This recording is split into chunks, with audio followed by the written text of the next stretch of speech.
titulares. Según la Fundación Sobrevivientes, personal del Estado habría participado en la desaparición de Cristina Sicavisa.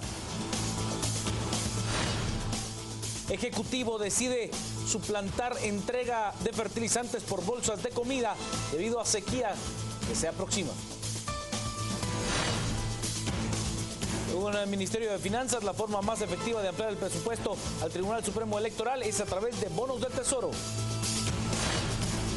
Corte de Constitucionalidad escucha argumentos a favor y en contra del presupuesto 2015.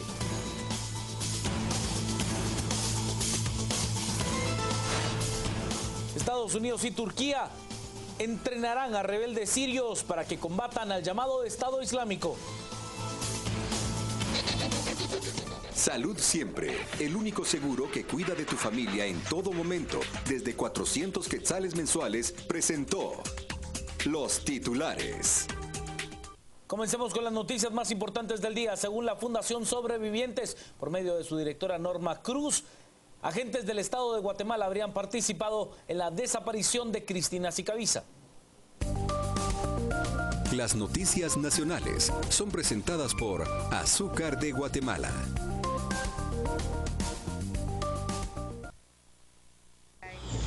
Según la Fundación Sobrevivientes, existe una línea de investigación del Ministerio Público que indica que agentes del Estado habrían participado en la desaparición de Cristina Sicavisa.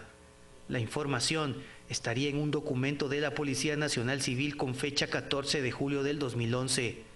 La participación de un ente del Estado, que no se sabe cuál es, habría sido con vehículos y personal, incluso escoltando y enterrando el cuerpo de Sicavisa. Nos topamos con la existencia de una línea de investigación que involucra a un ente de Estado que colaboró con Roberto Barreda en la desaparición del cuerpo de Cristina.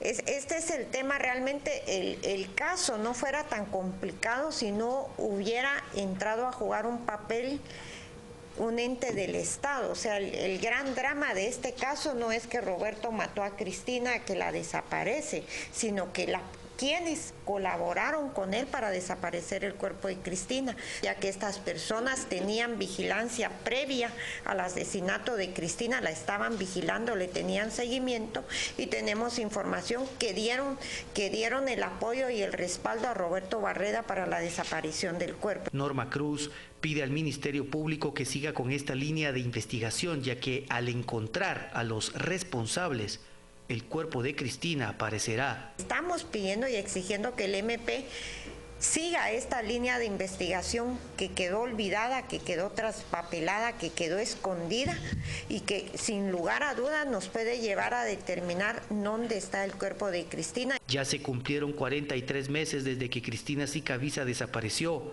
Su ex esposo, Roberto Barreda, sigue siendo el principal sospechoso de la desaparición. Sigamos con la temática, y es que para el doctor Juan Luis Sicavisa, padre de Cristina Sicavisa, el documento de la Policía Nacional Civil fechado en 2011, donde se consigna la participación de agentes del Estado en la desaparición de su hija, alguien lo traspapeló a propósito para entorpecer las investigaciones. Según el padre, es una muestra más de las redes de corrupción que existen dentro de las instituciones encargadas de velar por la seguridad y justicia en Guatemala.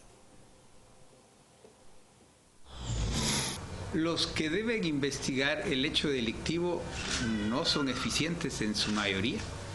Y los que sí informan y cuando hacen las afirmaciones de que para ellos el principal sospechoso es Roberto Barreda, informe fechado 14 de julio, les recuerdo, esto sucedió el 11 y 2 investigadores de PNC sin mucho trámite, para el día 14 ya estaban informando eso. Sin embargo, ese informe tan contundente fue traspapelado de una manera muy conveniente y no apareció sino hasta muchas semanas más tarde. Y vea esta historia. Una mujer de 24 años de edad fue condenada este jueves en el Tribunal Séptimo de Sentencia Penal a 2 años y 6 meses de prisión conmutables. Es sindicada del delito de maltrato a menores y lesiones leves en contra de su propia hija de tan solo 7 años de edad. Se trata de Marilyn Lisette Corleto, quien fue capturada el año pasado cuando en un ataque de enojo le quemó las manos a su niña cuando esta última le sustrajo 20 quetzales a una vecina, y Corleto decidió encender un comal y colocarle las manos a su pequeña como un método de corrección, provocándole quemaduras de segundo grado. Ahora la madre de Catherine Michel saldrá en libertad a razón de un pago de 5 quetzales por día. Sin embargo, para muchos la pena impuesta no podrá resarcir el daño psicológico que se le hizo a esta pequeña de 7 años de edad. Y sabe usted, ante la previsión de que habrá sequía este año en Guatemala, el gobierno entregará menos sacos de fertilizante y los cambiará por bolsas de comida.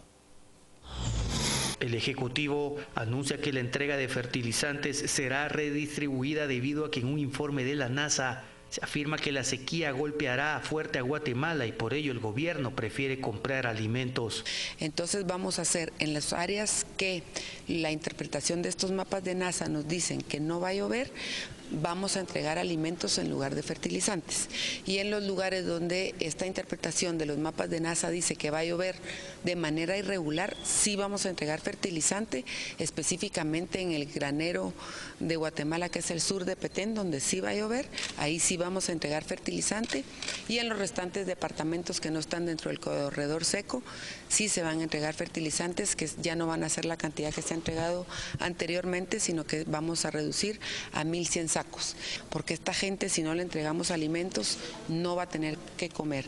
En lugar de entregar fertilizantes, vamos a entregar alimentos porque ellos no pueden sembrar, porque no tendría ningún sentido. Las familias afectadas podrían aumentar a 300.000, es decir, 50.000 más de las que actualmente se encuentran en crisis alimentaria.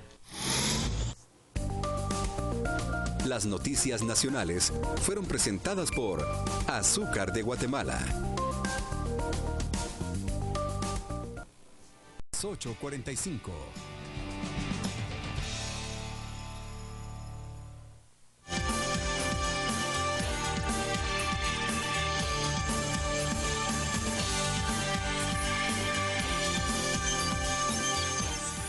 Vamos con las noticias. He de contarle que según el Ministerio de Finanzas Públicas, la forma de poder aumentar el presupuesto del Tribunal Supremo Electoral debe de ser a través de bonos del Tesoro. El ministro de Finanzas, Dorval Carías, dio a conocer que la única forma viable para aumentar el presupuesto del Tribunal Supremo Electoral de 500 a 689 millones es a través de bonos del Tesoro. Que el Congreso debería de aprobar una modificación tributaria para poder financiar. Esa es una opción que todos sabemos que es complicado en este momento. Lo del préstamo podría ser viable, pero eso yo calculo que podría tenerse el dinero al final del año. Entonces, la forma de financiar una ampliación presupuestaria aprobada por el Congreso, la viable y la más rápida sería mediante una emisión de bonos. Los bonos se venden a un plazo que puede ser de 10 años y las tasas de interés que podría pagar el Estado es de un 7.5%. El Tribunal Supremo Electoral investiga a otras 3 agrupaciones políticas de las que se cree habría falsificación de firmas en la afiliación de activistas. 3 partidos políticos están siendo investigados por el Tribunal Supremo Electoral, ya que en menos de un mes subieron de 11.000 a cerca de 23.000 afiliados, lo que les permite participar en los próximos comicios de septiembre. Son cerca de 6 partidos los que de último momento completaron el número de afiliados, pero particularmente son 3 las agrupaciones que tenían más abajo de la mitad de afiliados, y que llamó la atención la forma en el tiempo tan corto en el que completaron un proceso que no lo lograron hacer en 3 años. Así que esto fue lo que sucedió con el PLP, sucede con otras agrupaciones como Café, otro partido o comité pro formación a partido político, que es el PPT, que también se está verificando sus firmas, pero el tribunal es parte de lo que hace como medida permanente. Recientemente el Tribunal Supremo Electoral denunció ante el Ministerio Público al Partido Libertador Progresista, esto por detectar anomalías en la afiliación de ciudadanos. Se lleva a cabo audiencia pública con argumentos a favor y en contra del presupuesto general de ingresos y egresos de la Nación del año 2015. La Corte de Constitucionalidad realizó la primera audiencia pública por el presupuesto 2015, el cual tiene más de 18 artículos que están suspendidos provisionalmente por la CC, debido a 9 acciones legales en su contra. Para el CACIF, ellos no están en contra de más impuestos, sino en la manera que el Congreso aprobó dichos impuestos. Que la ley orgánica del presupuesto excedió las capacidades que tiene un acto legislativo y trata de modificar leyes orgánicas del presupuesto y contraría algunos preceptos constitucionales. Confiamos que la Corte de Constitucionalidad actuará dentro del precepto de la ley y dentro del marco de la ley, respetando la institucionalidad guatemalteca y los controles que la ley orgánica del presupuesto manda para Guatemala. Para la Superintendencia de Administración Tributaria, hubo legalidad en la aprobación del presupuesto por el Congreso y aseguró que lo único que se pretende es que se mejore la recaudación y los ingresos tributarios. ¿Qué es la intención del Congreso de la República al crear este tipo de normas, este decreto 22-2014? Primero, proveer al Estado de los recursos eficientes, de los recursos adecuados, de los recursos atinentes. ¿Para qué? Para alcanzar su bien común. Eso es lo principal que él busca al crear este tipo de normas. Pero también cumplir con las leyes y los procedimientos establecidos en materia presupuestaria, en materia tributaria, para que estos impuestos o estas normas se lleven a cabo de una manera correcta, transparente, clara y adecuada para alcanzar, vuelvo a repetir, el bien común de la población. A la audiencia pública no asistió el Ministerio de Finanzas, representantes del Congreso y de la Presidencia. Ellos tan solo mandaron un informe del presupuesto. Ante ello, la CC tendrá aproximadamente un mes para definir la situación del presupuesto. Hay que contarle que según el ICEFI son los empresarios los que han interpuesto la mayor cantidad de recursos en contra del presupuesto y los nuevos tributos. El análisis y el estudio de qué sectores en Centroamérica y en cada uno de los países, desde Guatemala hasta Costa Rica, han tenido y tienen el poder de influenciar o controlar los componentes de la política fiscal. Por ejemplo, estamos hablando de la tributación. Hay sectores que han tenido poder económico, político, para decidir quién paga o no paga impuestos, por ejemplo. Luego, poder para decidir cuáles son las prioridades del gasto público. Por ejemplo, en el caso de Guatemala se estudia desde los últimos 25 o 30 años quiénes han sido los contratistas del Estado. Por ejemplo, hay un grupo de poder económico que tiene acceso a impugnar legislación de impuestos, ¿verdad? Entonces el libro da cuenta de cómo a lo largo de la historia muchas reformas tributarias han sido bloqueadas o fueron vetadas a través de acciones de inconstitucionalidad. Luego, por ejemplo, se estudia cómo se puede influenciar a la Corte de Constitucionalidad y cómo esto ha mermado la recaudación de impuestos en nuestro país.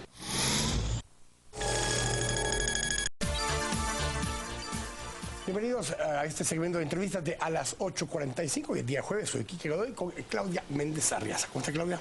Muy bien, Quique. ¿Y usted qué tal? ¿Menos frío que otros días? ¿O? Pues ya está entrando el calor, eso es lo bueno. Ya vamos a llegar ya es Cuaresma, ya vamos a llegar a Semana Santa, ya empieza el calor. Vamos a conversar hoy un poco acerca de un caso que hoy se calentó un poco en un momento dado también.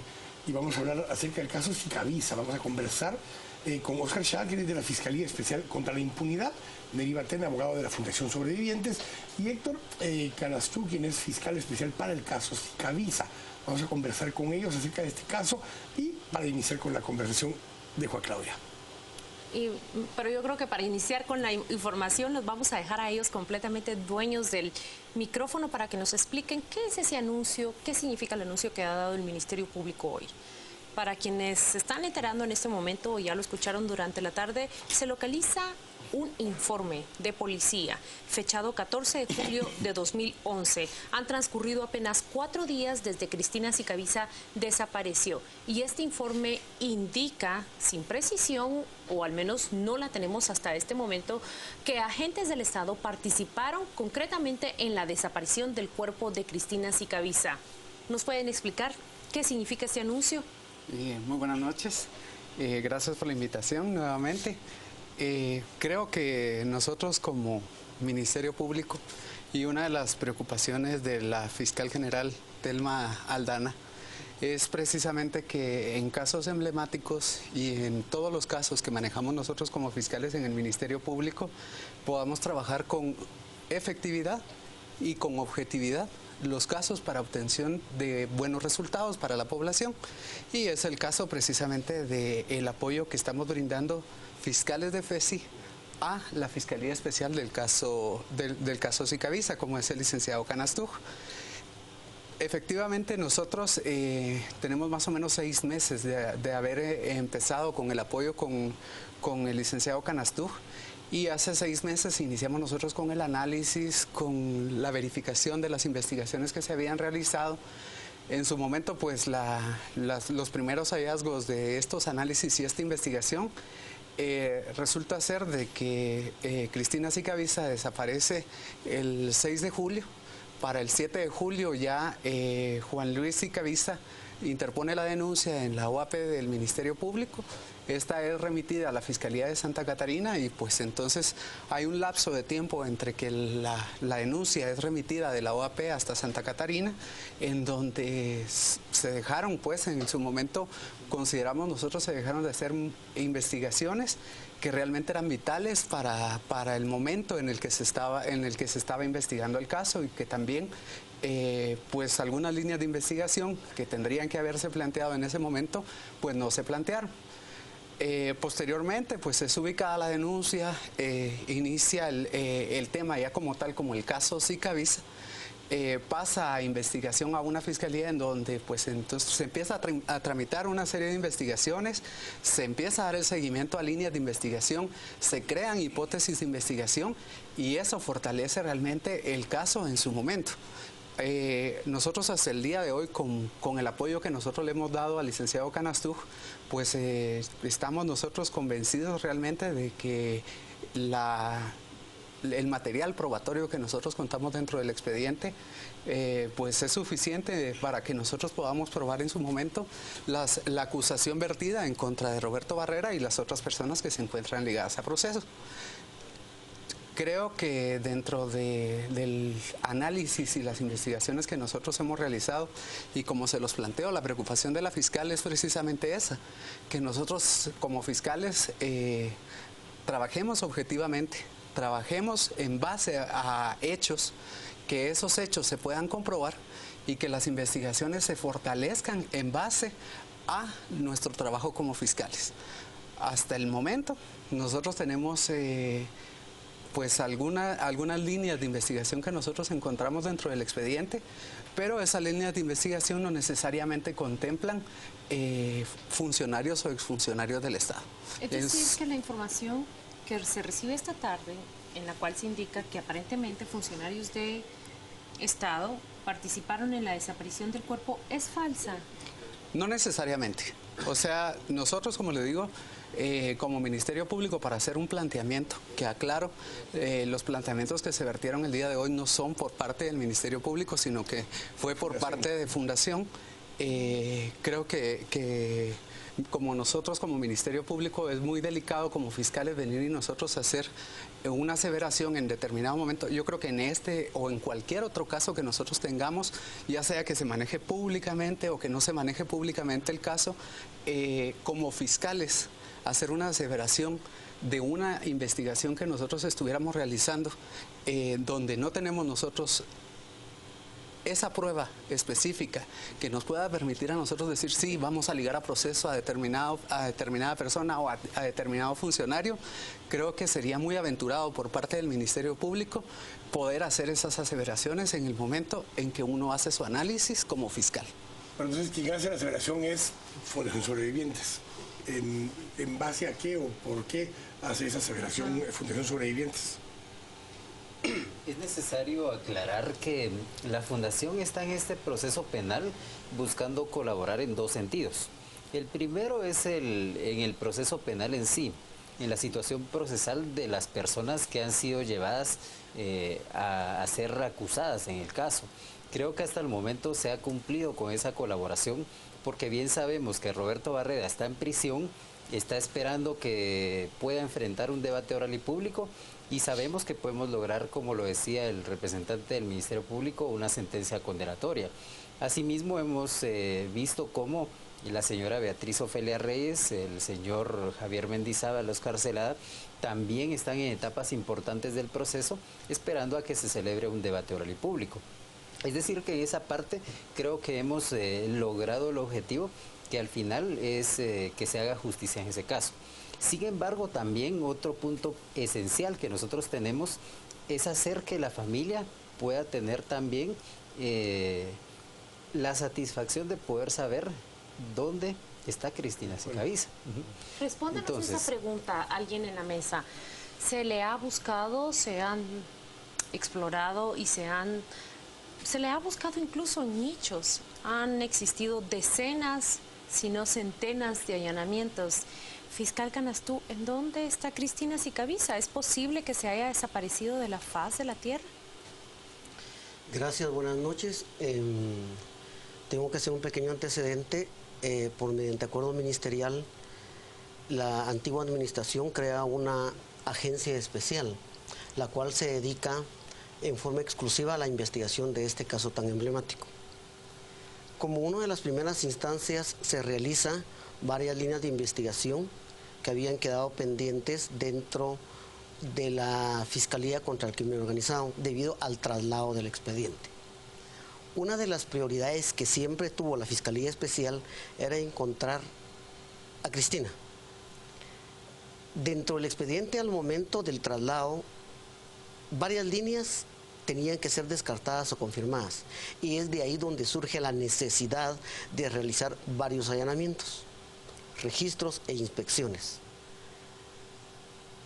Debido a la magnitud del caso, la población guatemalteca se acerca al 110 o se acerca a Fundación Sobrevivientes o a Voces por Cristina y transmiten información, la cual muchas veces no es verídica. Es ahí donde se absorbe el tiempo de una investigación preliminar para poder realizar ya sea una inspección o una búsqueda, o si es necesario, pues un allanamiento. A raíz de tal vez de la pregunta inicial, debemos de entender también que existe mucha información errónea, mucha información que ingresa, como todo guatemalteco, con el afán de distraer, con el afán de utilizar como un distractor probablemente. A su pregunta, ¿Cuál ha sido de esos distractores que yo creo recibido? que en totales podríamos nosotros ver la situación del caso, ya que desde el 2011 el Ministerio Público ha realizado 154 allanamientos. Déjame que lo interrumpa. ¿Cuál ha sido los distractores de los que habla el licenciado Canastú? Ustedes han realizado todos estos allanamientos y estas búsquedas, pero ¿cuáles son esos distractores de los que él habla? Le respondo, por ponerle un ejemplo. Ingresa una llamada al 110 en donde dan determinadas características. Al verificar, estas no existen. Sin embargo, existen también llamadas en donde la persona o el informante se acerca e indica lo que pudo haber visto y relaciona con el caso. Yo quiero repetir lo que la gente dice y comenta, tanto en redes sociales como en las conversaciones más informales. ¿Por qué se dijo que Cristina Sicavisa había huido? ¿Ustedes han explorado esa hipótesis? ¿La han investigado a fondo, señor fiscal? Efectivamente, como parte, le decía, del análisis y la investigación que nosotros hemos revisado con el licenciado Canastú y con el otro fiscal que está juntamente apoyando el tema del caso Sicavisa, una de las líneas que se manejó inicialmente, pero fue precisamente una de las líneas que venía derivada de una de las declaraciones de Roberto Barreda. Precisamente cada una de las líneas se ha comprobado o se ha descartado en su momento, y el hecho más contundente es de que las líneas de investigación que se han podido comprobar son las personas que están ligadas a proceso el día de hoy y que están enfrentando a la justicia, precisamente porque se pudo llegar a la conclusión investigativa con medios probatorios suficientes para sostener no solo una imputación, sino para someterlas a un proceso penal y posteriormente poder nosotros obtener una sentencia. La otra cosa que pregunta la gente, y te lo voy a vincular con dos temas en este momento, es ¿por qué tanta importancia por la muerte de una mujer cuando a diario mueren 14, 15, 16 personas? Y si en todo caso es tan importante el caso, ¿por qué no poder estar ya involucrado la CICIG, digamos, en una segunda instancia? Creo que es importante recordar que la institución a la que represento no está vinculada únicamente a este proceso, sino a cientos de casos. La diferencia en este caso ha sido que ha existido grupos como por ejemplo Voces por Cristina que han mantenido en auge, han generado mucha presión, pero eso no significa que solo en este caso nosotros apoyemos. Ahora, este caso ha cobrado también mucha relevancia porque se ha llevado a personas al proceso penal que tienen, digámoslo así, poder en Guatemala. Y por eso es que nos preocupa a nosotros el que no encontremos justicia en el sentido de que procesalmente hemos avanzado, pero en relación a encontrar el cuerpo de Cristina, que no hay avance, nos preocupa porque decimos, si este caso que ha tenido mucha relevancia no puede solventarse en ese punto específico, ¿qué está pasando con todos los demás casos que están siendo investigados? Y que no están bajo la lupa. Estamos hablando de que en el año ya estamos llegando casi a 100 muertes de mujeres. ¿Y cuántas capturas hay en relación a esos casos? Entonces, esa es la preocupación que nosotros tenemos. Por eso es que nosotros hacemos un llamado, no solo al Ministerio Público, a seguir todas las líneas de investigación, porque nosotros recientemente nos enteramos que hubo otras líneas que no han sido perseguidas, y entonces hay que verificarlas. Pero también hacemos un llamado a todas esas personas que puedan tener información real, para que puedan colaborar, para poder obtener la ubicación de Cristina Sicavisa. Insisto, no es por el tema procesal, sino por el tema humanitario. Hay una familia, como cientos de familias guatemaltecas, que no han encontrado la satisfacción de poder, en este caso, darle una sepultura adecuada.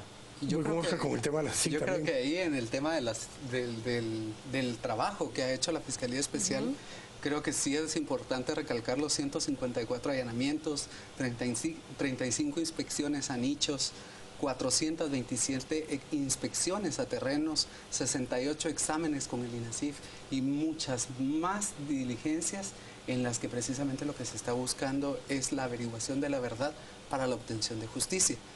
En un caso tan emblemático como este, en donde precisamente no tenemos nosotros el cuerpo de la víctima, es donde nosotros estamos reforzando la parte judicial, la parte procesal, precisamente porque nosotros sí estamos convencidos de que con la prueba que nosotros estamos sometiendo a juicio de los juzgadores en Guatemala, nosotros tenemos la plena convicción de que vamos a encontrar justicia. Recuerden que también el tema de amparos, el tema de recursos, ha entorpecido el desarrollo de este proceso, pero sin embargo, parte del apoyo que hemos realizado con el licenciado Canastú es ese, precisamente poder nosotros establecer nuestra práctica de investigación y poder nosotros establecerla ya en el marco del debate para poder comprobar los hechos planteados. Sin embargo, ella no aparece, licenciado Canastú, y esa es la pregunta que durante 4 años una familia se pregunta, ¿en dónde está? ¿Es posible encontrarla? Como encargado de la agencia especial le puedo indicar, y bien decía el licenciado, de que existen varias líneas de investigación con referencia indiciaria. ¿Del por qué? Porque cuando se da el hecho se maneja como un secuestro. Tiempo suficiente en el cual se borró evidencia tan específica y tan necesaria, como bien lo dijo el licenciado, para poder establecer efectivamente qué pasó con Cristina. Pero eso es justamente parte del tema que planteaba hoy la Fundación y los familiares de Cristina Sicavisa, que algo de esas posibles pruebas que se borraron, hubo participación de funcionarios públicos agentes de policía, en todo caso, que pudieron haber participado de eso, lo cual lo hace más grave aún. Recuerde que hay un ex militar, que es un investigador que está ligado a proceso, un investigador privado, pero no era parte del Estado ya. Que lastimosamente, pero él es el que aparece en los primeros informes del caso y se menciona como exmilitar. Y se menciona dentro de esos informes y es la persona que obtiene los videos de la garita, es la persona que está en la casa en las primeras horas en que se dan los hechos, es la persona que se encarga de obtener el teléfono de Cristina, y pasan muchas cosas durante el lapso que él interviene dentro del proceso. No obstante, con las investigaciones posteriores se logró obtener alguna información de la que él obstruyó para que nosotros pudiéramos llegar a ella. Obviamente hay indicios que no pudimos rescatar, pero sí pudimos rescatar algunos y que están incorporados dentro del proceso en una forma legal. Licenciado Batén, ¿es el Ejército la institución que ustedes descubren que participa en la desaparición del cuerpo de Cristina Sicavisa? Yo creo que es importante dejar claro que nosotros hasta hace poco tuvimos conocimiento que en los primeros días del hecho efectivamente hubo participación de una institución del Estado. ¿Qué institución? No podemos nosotros en este momento decirlo porque sabemos que el Ministerio Público tiene que hacer una investigación y no queremos perjudicarla.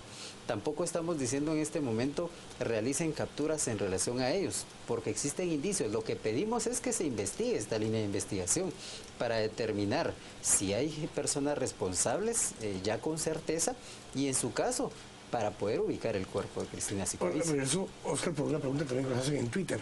¿Quién sería entonces el responsable del que entre el día que se hizo la denuncia y cuando efectivamente se inicia o se retoma la investigación, quién sería responsable de esto? Porque sí ingresa a la Oficina de Atención al Público en la denuncia, pero cuando pasa a Santa Catarina queda como en el aire. ¿Quién sería responsable? Porque no puede quedar en el vacío. Sí, de hecho la persona encargada del expediente en su momento ya no es parte del Ministerio Público y el jefe superior también fue trasladado en su momento como... ¿Pero es suficiente despedir o había que abrir algún proceso de otro tipo, administrativo o penal, por obstrucción de justicia, por ejemplo?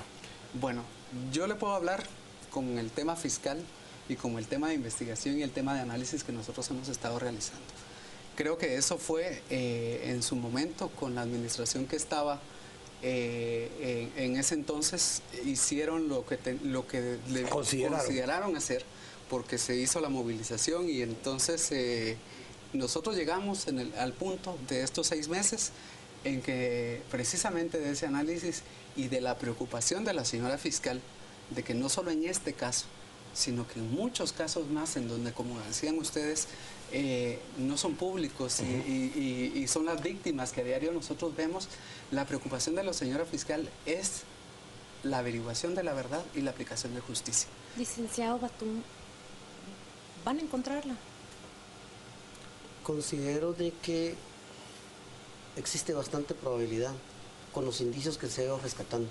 No dejemos y no olvidemos de que la coartada del acusado principal inclusive participó en caminatas desviando todo tipo de investigación. El Ministerio Público en ese entonces se lo tomaba como víctima. Eso es algo muy importante durante los primeros días, lo cual coadyuvó para que cualquier tipo de indicio que ha costado recuperarlo nos lleve a un resultado positivo a futuro. Yo, con una última, porque Claudia ha reiterado el tema de que si vamos a encontrar o no en algún momento dado el cuerpo ya sin vida de Cristina Sicavisa. ¿Qué pasa si no se encuentra? ¿Ustedes hicieron algún tipo de investigación en su momento desde la fundación de poder llevar a cabo un caso como estos sin la presencia del cuerpo? Definitivamente ese aspecto a nosotros no nos preocupa. Procesalmente nosotros sabemos que con lo que tenemos, con las pruebas que se han recabado, es suficiente para poder lograr la condena sin encontrar el cuerpo. Yo sé que siempre van a haber personas que van a decir que se puede y otras que no. Esto lo vamos a encontrar, pero nosotros somos los primeros de tener la seguridad de que podemos generar el convencimiento de los jueces de que efectivamente acá se dio un hecho ilícito. Y es más, tampoco creemos que un tribunal se va a atrever a decir que no hubo un hecho ilícito en este caso, porque las pruebas son contundentes en su conjunto. Y además, porque el caso ha tomado una gran relevancia, que al final va a dejar en la población un mensaje directo.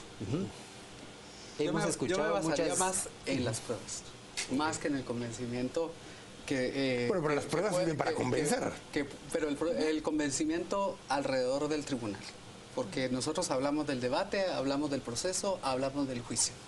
Y nosotros nos basamos como Ministerio Público, y es lo que hemos estado trabajando con los querellantes, procesalmente hablando. El Código Procesal Penal nos faculta a nosotros hacer esas coordinaciones con el querellante, que en el momento en que sea el juicio, que sea el debate, nosotros vamos a poder convencer probatoriamente al juez, y bajo la sana crítica ellos van a emitir una sentencia condenatoria. Por eso dejó claro que ese tema no nos preocupa, el tema procesal, nos preocupa el tema humanitario. Y ahí es donde pedimos a la población para que si tiene alguna información respecto al paradero de Cristina, que pueda dar esa información para poder ayudar a la familia Sicabiza, que ha sufrido tanto como muchas familias en Guatemala. Les agradecemos a los tres que nos hayan acompañado. Seguramente volveremos a estar por acá con ustedes conforme este caso avance. Pero más bien vamos a ir con Juan Carlos Sandoval y las redes sociales. Juan Carlos. Gracias, Quique. Buenas noches. Hablamos de lo que se publica en las redes sociales al respecto de la entrevista en el caso Sicabiza. Estuvo y nos dice: bueno, hay que darles otros 6 meses mínimo, entonces en otros casos son rapidísimos. Extraño es lo que dice Stuy. Alex Chávez, antes alguien mencionó que el sospechoso tenía nexos con una reconocida funeraria. ¿La cremaron? Es la pregunta que nos hace Alex. Luis Enrique López, hay una relación de la PDH que cuestiona el accionar de las autoridades. ¿La conocen? Es lo que pregunta Luis Enrique. Juan Gutiérrez, el tema es muy delicado. Los ciudadanos comunes no podemos ni deberíamos opinar porque no contamos con las pruebas, sería especular, es lo que plantea Juan. Lidia, citando Voces por Cristina, me da coraje cada vez que recuerdo que el Ministerio Público tardó en actuar. No me extrañaría complicidad en el uso de los vehículos, es lo que se plantea en Twitter como la primera de las recopilaciones de mensajes que traeremos a través de las redes sociales. Vamos a ir a la pausa. Al regresar, la entrevista será con el licenciado Antonio Coro, exalcalde de Santa Catarina Pinula, para que usted esté pendiente. Quédese con nosotros.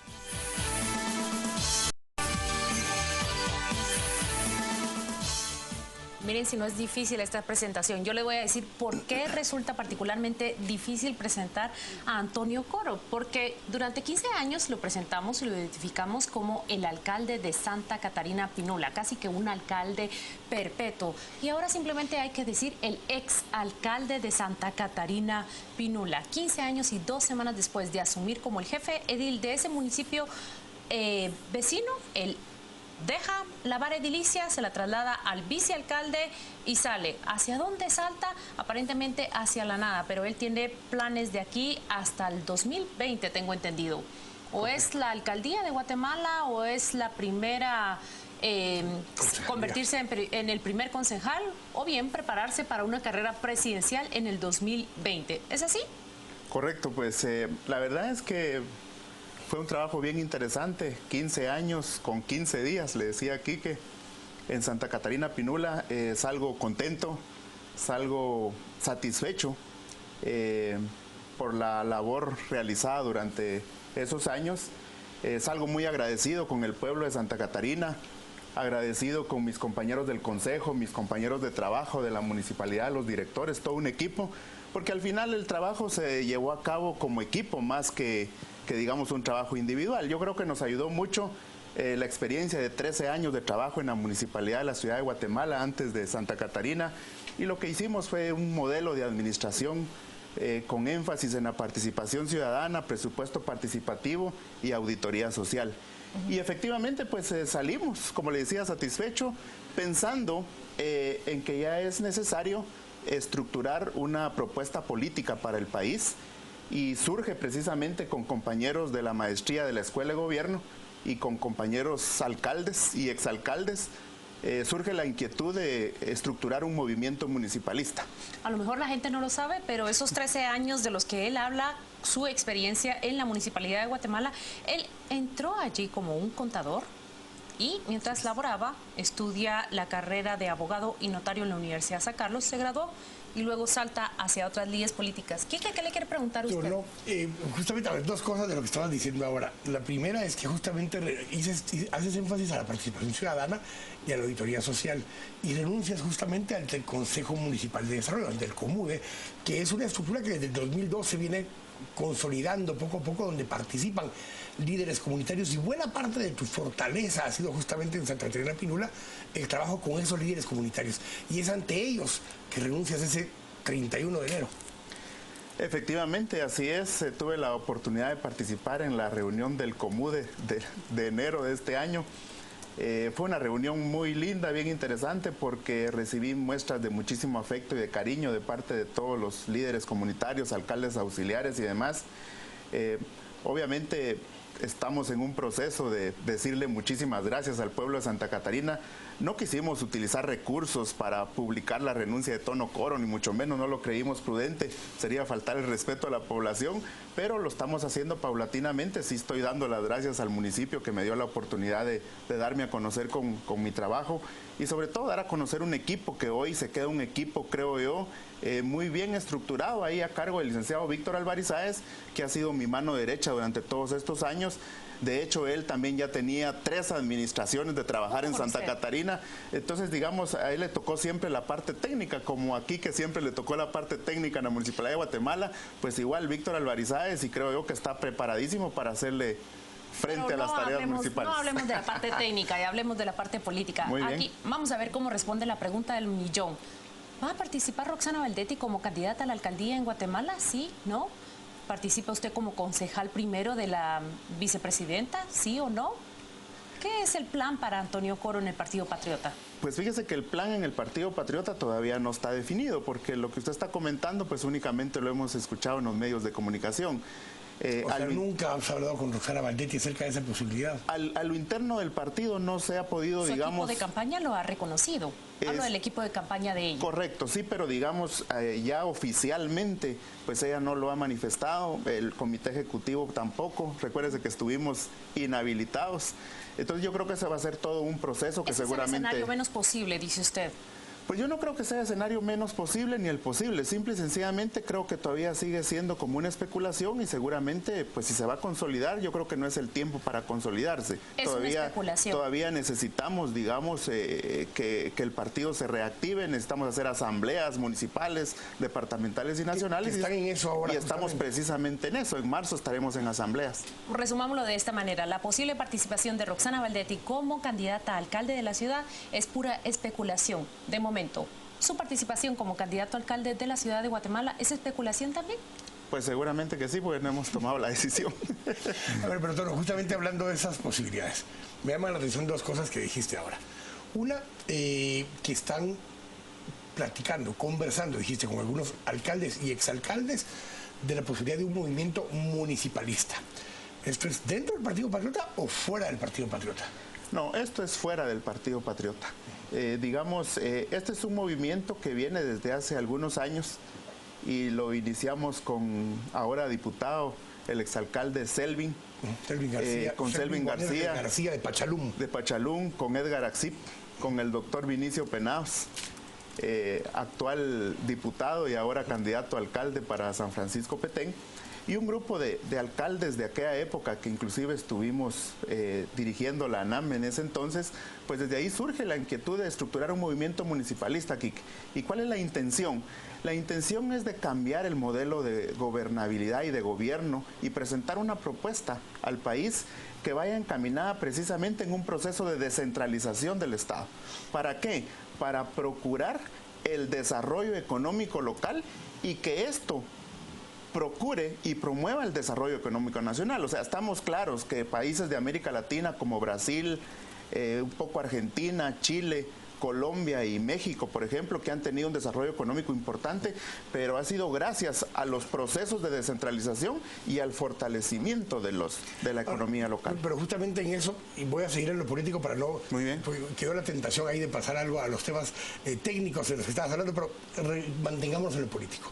Si ese movimiento municipalista es externo o ajeno al Partido Patriota, ¿dónde está el futuro de Tonocor?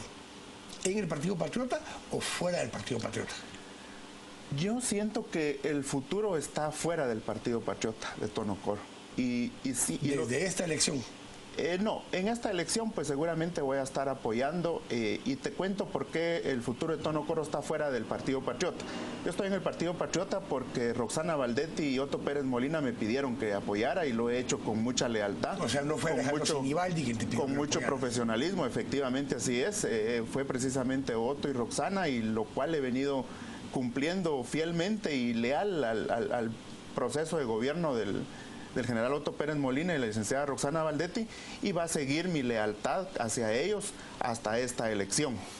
Una vez pase esta elección, pues que no sabemos todavía qué es lo que va a pasar, entonces realmente yo no puedo hablar de mi futuro político en el Patriota porque no he recibido, digamos, una propuesta. ¿Quién va a ser el candidato presidente del Partido Patriota? Efectivamente, ya sabemos que es Sinibaldi. Solo pregunto para ver si eso sí está. Sí. Porque todo lo demás dijiste que es especulación.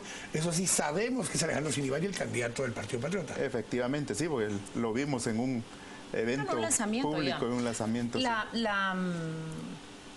Dicen que Santa Catarina Pinula tiene mucho que agradecer, pero también mucho que reclamar a la gestión de Antonio Coro. Por un lado, hace apenas 2 meses saltaba Santa Catarina Pinula con el primer lugar de gestión municipal.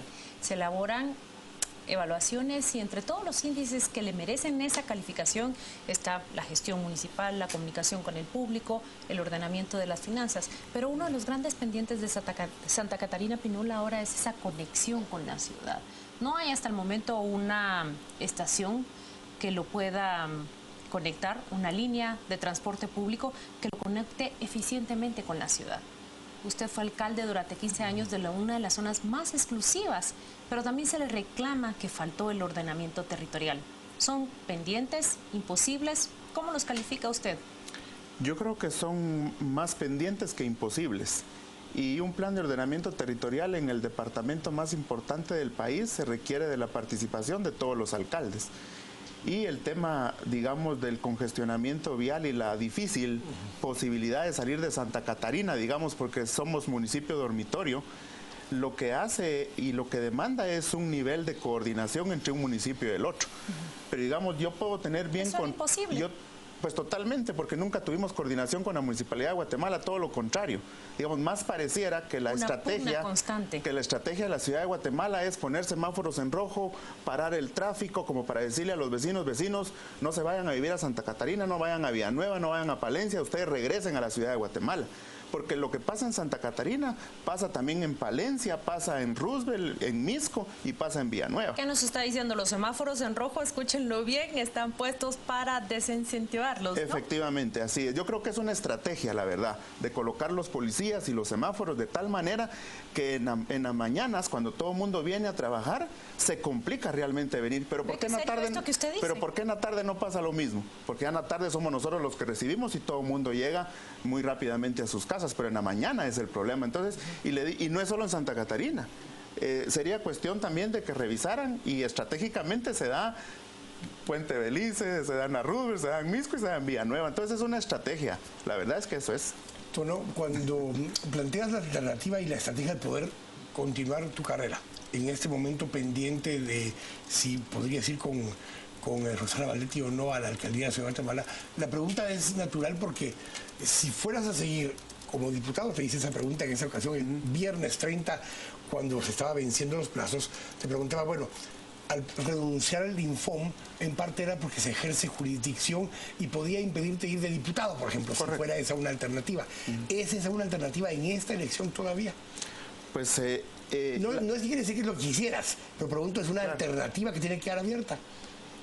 Yo creo que se puede quedar abierta aquí, que lo que pasa es que, digamos, cuando no tenés la estrategia y no tenés definido, digamos, el rumbo, porque, digamos, hay necesidad, vos sabés que internamente se pueden hablar de un montón de escenarios. Claro, pero no puedes... El 2 de febrero era justamente para mantener esa puerta abierta.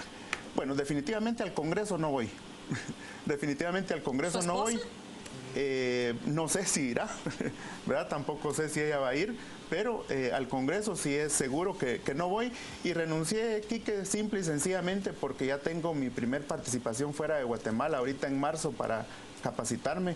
Y luego estamos ya gestionando un grupo de la maestría de la Escuela de Gobierno, irnos a estudiar fuera. Y la intención es prepararnos académicamente para presentar una propuesta congruente dentro de este movimiento municipalista que estamos pensando. Pero como te preguntaba Claudia al inicio, preparándote para poder hacer campaña presidencial probablemente en una siguiente Efectivamente, etapa. Así es, para el 2019, esa es la intención. Desde ese movimiento municipalista. Efectivamente, así es. El proceso de poder coordinar, de poder consensuar con otros exalcaldes o alcaldes en ese momento, es algo que te ilusiona, algo que te llama la atención por lo que decías antes. Correcto. Esa es una plataforma sobre la cual quieren poder construir de aquí en adelante, Tono, ya olvidándonos de verdad del Partido Patriota.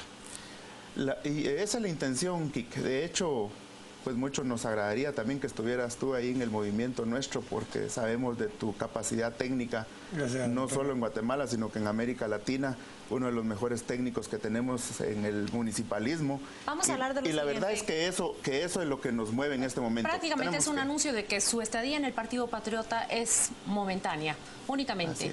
Es un alcalde que fue electo en 2 ocasiones por el PAN, luego saltó a la Gana y al Partido Patriota. Un alcalde tránsfuga que cambió de partido en partido y su permanencia en el Partido Patriota es cuestión de tiempo nada más. Sí, yo digo que más que tránsfuga le quisiera aclarar, ¿verdad? Que el tema es, por ejemplo, yo salí del PAN porque me expulsaron. Me expulsó ¿Y de la Gana? Me expulsó Leonel López Rodas, que era el secretario general del partido. Gané el proceso de mi reinstalación al comité ejecutivo y me di lujo de renunciar y salí porque renuncié, no porque me expulsaron. Como el grupo de Oscar Berché. Exactamente. ¿De Gana? Y luego en Gana salí porque de alguna manera el equipo de trabajo que empezamos con el licenciado Oscar Berché a trabajar, pues todos dimos un paso atrás porque vimos que en la Gana estaban haciendo... vamos a ver, unificaciones o alianzas políticas con las cuales nosotros no estuvimos de acuerdo. Y ahora saldrá del Partido Patriota porque consigue usted otro movimiento donde se sentirá más cómodo en el futuro. Pues yo no sé si voy a salir o en el Partido Patriota vamos a encontrar eco para trabajar un proceso de descentralización del Estado. Eso no se sabe. O sea, hay una pregunta acá en la cual le están insistiendo y es, pregúntenle a Tono Coro cuál fue su patrimonio antes de llegar a ser alcalde de Santa Catarina Pinula y cuál es su patrimonio ahora que deja la municipalidad.